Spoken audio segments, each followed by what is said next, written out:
Good morning, good afternoon, good evening. This is Lan from the hashtag Walk with Lan channel. Welcome and welcome back to our channel. Mga kababayan, kapapasok lang nito ha. Actually, mga few hours ago, pumasok na ang balita na tuluyan na talagang hindi makakalaya si Pangulong Rodrigo Roa Duterte dyan sa the Netherlands under the ICC custody. Kasi nag-decide na po ang appeals chamber ng ICC na talagang hindi na po, no?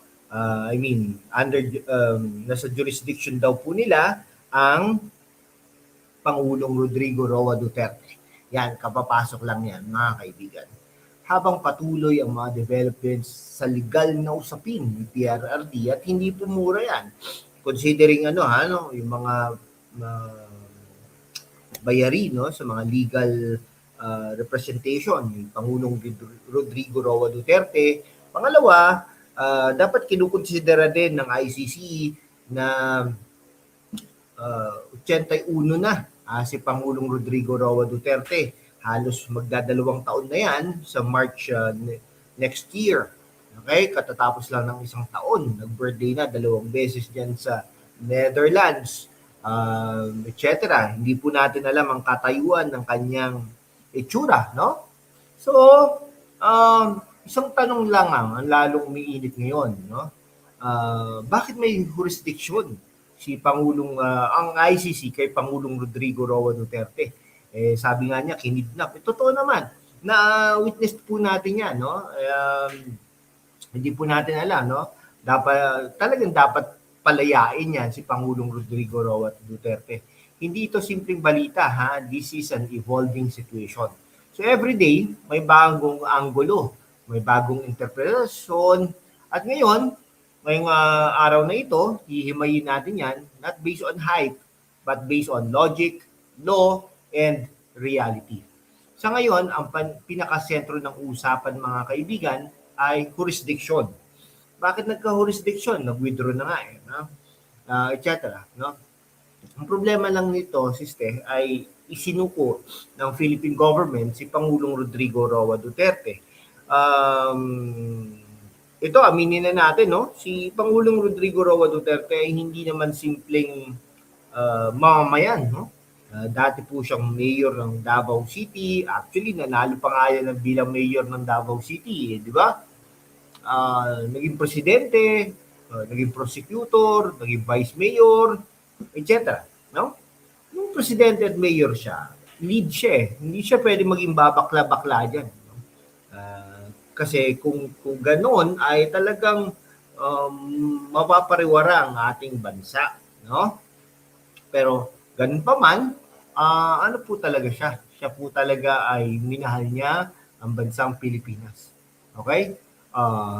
Hindi kung sino ang sikat, hindi kung sino ang may power, kung sino ba ang may authority. Yan po ang jurisdiction eh. No? Ibig sabihin, ang ICC, dinesisyonan nila, sila may jurisdiction, sila may authority over the person of Rodrigo Roa Duterte. At dito nagkakaroon ng malaking debate mga kaibigan, no? Sa iba't ibang anggulo, iba't ibang mga side. May mga nagsasabing valid daw ang proseso. Pero sa tingin ko sa akin lang ay hindi po no? Yung iba may mga nagsasabing oo, yung iba may mga nagsasabing hindi, mga kaibigan. No? Ako talaga, from the very start, sinasabi na po natin dito sa ating programa, hindi po tayo sang-ayon dyan, no? Sa jurisdiction ng ICC kay Pangulong Rodrigo Roa Duterte. Sinasabi na rin ng mga ibang abogado yan na wala talaga, di ba? Pero syempre yung iba sinasabi na may jurisdiction. At dito papasok ang critical thinking mga kaibigan hindi emosyon, hindi bias, kundi kung ano lang ang totoo. Yan. Ito, let's break it down. No, we are not lawyers, no? So we are not lawyers pero let's break it down logically. Kung ang isang katawan ay walang malinaw na jurisdiction. Okay? Ibig sabihin ng katawan ay yung body, no? Yung organization na yan, etc. No? ICC, di ba?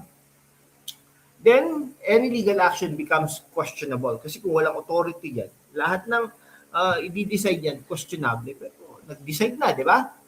Ayun ang problema.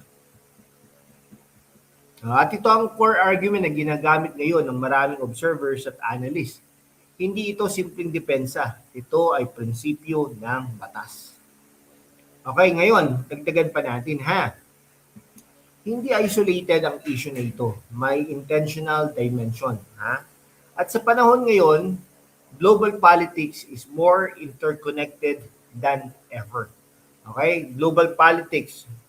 Okay? So, ibig sabihin, politics from US, China, Russia, Philippines, etc.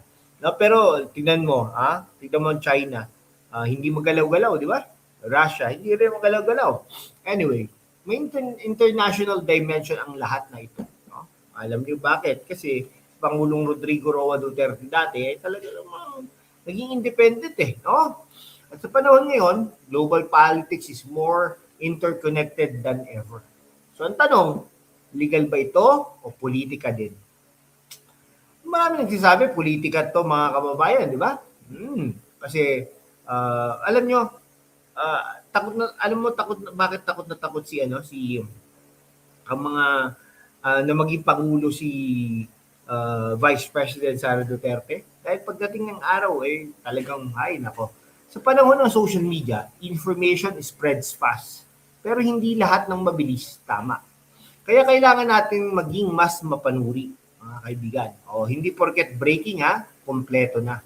Sa kabataan, you are the most exposed generation to information. Minsan nga, information overload na di ba?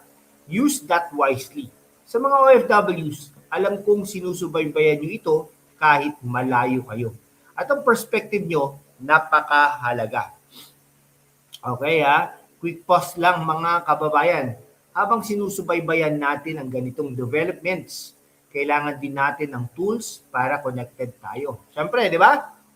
Mga kaibigan, like yung Ugreen Power Bank, lalo na sa long viewing, travel, or work, mga kaibigan. Yan, At kung gusto nyo pang gumawa ng content, okay, tulad nito. At meron ba yung pagkain ng pusa, cat food. Siyempre, microphone pa. Okay? Ring light, earbuds, cooling pad, blue light glasses. Check nyo yan sa Shopee at Lazada. Itatag din po natin yan. And then, siyempre, link sa description, mga kaibigan. Okay, By the way, napansin ko itong cat food dito, no? Yan. Simple reminder, kahit gaano kabigat ang balita, life goes on. Yung cat food, At kahit ang pets natin, kailangan pa rin ng care, kaya bumili na po kayo ng cat food, mga kaibigan. Let's connect everything, based on current understanding. Jurisdiction is the foundation. Without it, authority weakens. Without authority, legitimacy is questioned. Ayan. So ngayon, does the call for release have a legal basis? Ikaw na ang mag-isip. Okay, mga kababayan, ang laban para sa katotohanan hindi natatapos sa isang video. Patuloy ito. So, mga kababayan, sa mundo kung saan ang kasinungalingan ay nangingibabaw, ang katotohanan ang unang sinisikil. Pero kasama kayo, magpapatuloy tayo sa laban, walang takot, walang kinikilingan, at laging handa para sa bayan. Sumali na sa aking YouTube channel membership sa #WalkWithLan at tulungan natin ang channel na maabot ang 100,000 subscribers. Ang inyong suporta ang susi sa kalayaan natin para ipagpatuloy ang pagbabalita ng katotohanan. Salamat at kita-kits sa laban. Okay, mga kababayan, maraming salamat po sa inyo lahat. Mabuhay po ang Pilipinas.